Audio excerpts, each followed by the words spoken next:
तुलरजू गांव में पीने के पानी की किल्लत होने की वजह से ख्वातीन मकामी नाले और नदी नालों से पानी ला रही हैं। जल शक्ति का महकमा पानी के टैंकरों के जरिए हर गांव को 200 से 300 लीटर पीने का पानी फराहम कर रहा है, लेकिन गांव वालों का मानना है कि मौजूदा दौर में ये नाकाफी है। उनका कहना है कि हफ्ते में एक बार टैंकर आते हैं, जो बिल्कुल नाकाफी हैं। उनका कहना था कि पीने के पानी की अदम दस्तयाबी की वजह से ख्वातीन को रोजाना की बुनियाद पर परेशानियों का सामना करना पड़ता है। उन्हें मकामी नदी नालों और नाले से पीने का पानी लाना पड़ता है, जो कि पीने का साफ जरिया भी नहीं है। गांव वालों ने जल शक्ति महकमा हायर से अपील की है कि वो इस मामले को देखे और इसे हल करे।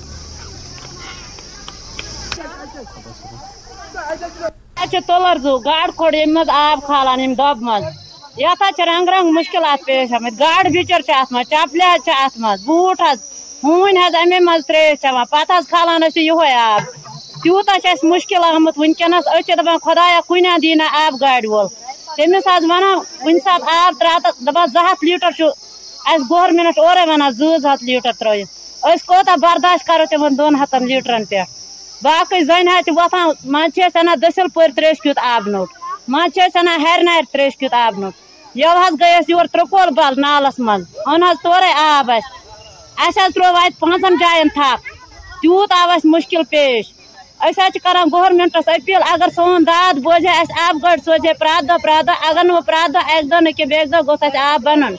पहले तो हम आपका शुक्रिया अदा करते हैं कि आप यहाँ पे आए हैं इस बिछड़े हुए गांव में। ये जो इलाका है ये नौगांव ब्लॉक से ताल्लुक़ रखता है और जो यहाँ की जो हल्का है ये हल्का पंचायत जो है वो है रक्सतांपुरा के 3 यहाँ पे हैबिटेशन हैं, कोंचीपुरा, तबेलबल और तुलरजुआ। बदकिस्मती से आप तुलरजुआ इलाके में इस वक्त हैं। तो जहाँ तक ये पानी का मसला, आप कैमरामैन को बोलिए कि यहाँ पे घुमाए, ये देखिए हमने यहाँ पे ये हिडन रखा हुआ है, ये जो स्पॉट है यहाँ पे लेडीज दिन भर पानी भरती रहती हैं और ये पानी बिल्कुल पीने के लायक नहीं है। ये वो पानी है जो बिल्कुल गंदा है, ये बिल्कुल पानी पीने के लायक नहीं है। तो इसी से हमें गुजारा करना पड़ता है, जबकि हमें आसपास में कोई पानी की स्कीम नहीं है। तो ये कई हम बचपन से ये चीज़ देखते आए हैं। ये हमने बार बार जो PHE सुंबल है उनसे गुजारिश की है, वो टैंकर भेजते हैं, वो 15 दिन 20 दिन के बाद टैंकर आता है। तो 20 दिन में आप बताइए मुझे, उसमें हमें धोना भी है, उसमें हमें नहाना भी है, उसमें हमें पीना भी है, कैसे चलेगा? वो 300 लीटर डालते हैं टैंकी में हर चूल्हे में, और चूल्हे में 20 बंदे होते हैं, 15 बंदे होते हैं, तो वो कैसे गुजारा चलेगा? आप मुझे बताइए। हम बिल्कुल फंसे हुए हैं इस मुश्किलात में। हमारी यही डिमांड रहेगी कि आपकी वसासत से ये LG इंतजामिया तक पहुँचे, वो एडमिनिस्ट्रेशन को इसमें अकाउंटेबल बनाए और ये हमारा जो देरना मसला है, पानी का मसला है, जिंदगी का मसला है, इसको दूर करें। बस हम यही चाहते हैं। और महकमा जंगलात को भद्रवाह के भलस के गांव चंती में देवदार का एक बहुत बड़ा दरख्त मिला है। इसके तने की मोटाई 10.5 मीटर पाई गई है। हुक्काम का ख्याल है कि यह भारत समेत एशिया के सबसे मोटे तने वाले दरख्तों में से एक है। बताया गया है कि यह दरख्त मुल्क में कहीं और नहीं पाया जा रहा है। इसका मुआयना DFO भद्रवाह चंद्रशेखर और RO भलीसा सुरेश जब्बाल ने किया। DFO ने इसकी मुकम्मल तस्दीक नहीं की, ताहम इंटरनेट और आम इल्म की किताबों पर गहरी तलाश के बाद ऐसा माना जा रहा है कि यह एशिया में सबसे मोटा दरख्त होगा। और एक बहुत बड़ा टूरिस्ट डेस्टिनेशन यहाँ बन सकता है। इस इलाके के लोगों के लिए, यहाँ के युवाओं के लिए एक बहुत बड़ा साधन बन सकता है, कमाई का जरिया बन सकता है। ये पेड़ इस पूरे इलाके की तस्वीर को बदल सकता है। आपने खुद देखा कि इस पेड़ का जो डायमीटर है वो साइंटिफिकली भी 35 फीट से ज्यादा निकल रहा है, और अगर आप इसको ट्रंक से नापेंगे तो 56 फीट इसका टोटल डायमीटर है।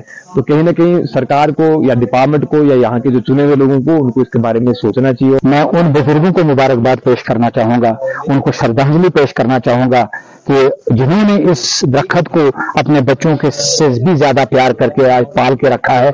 आज देख रहे हैं, आज दुनिया में इसका नाम हो रहा है। हेरिटेज चीज है हमारे लिए, हेरिटेज एसेट है हमारे लिए, और इस चीज से यहाँ पे टूरिज्म बूस्ट हो सकता है।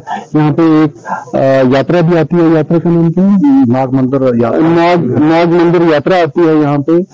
तो मुझे यकीन है कि इससे टूरिज्म काफी बूस्ट होगा, और टूरिज्म को बूस्ट करने के लिए उनको जो जो रिक्वायरमेंट होगी वो हम पूरा करेंगे। यहाँ के लोगों की एक मुआवजा गुजारिश गवर्नमेंट से है कि इस एरिया को जो है टूरिज्म मैप पे लाया जाए, ताकि यहाँ के लोगों को जो है बहुत सारी मुश्किलात का जो सामना करना पड़ रहा है, चाहे वो रोड हो, बिजली हो, पानी हो, हॉस्पिटल हो, उन चीजों से निजात मिले। यहाँ एक बात काबिल जिक्र है कि इस अगर बताया जाए, इसको जो इनसर्कल किया गया है, लिटरली देखा गया है कि एक एशिया का सबसे बड़ा देवदार है, क्योंकि इस देवदार की खासियत यह है जितने भी घने जंगल हैं उनमें सबसे बड़ा देवदार ये पाया गया है। फिरदौस खांडे, न्यूज़ 18 नेटवर्क।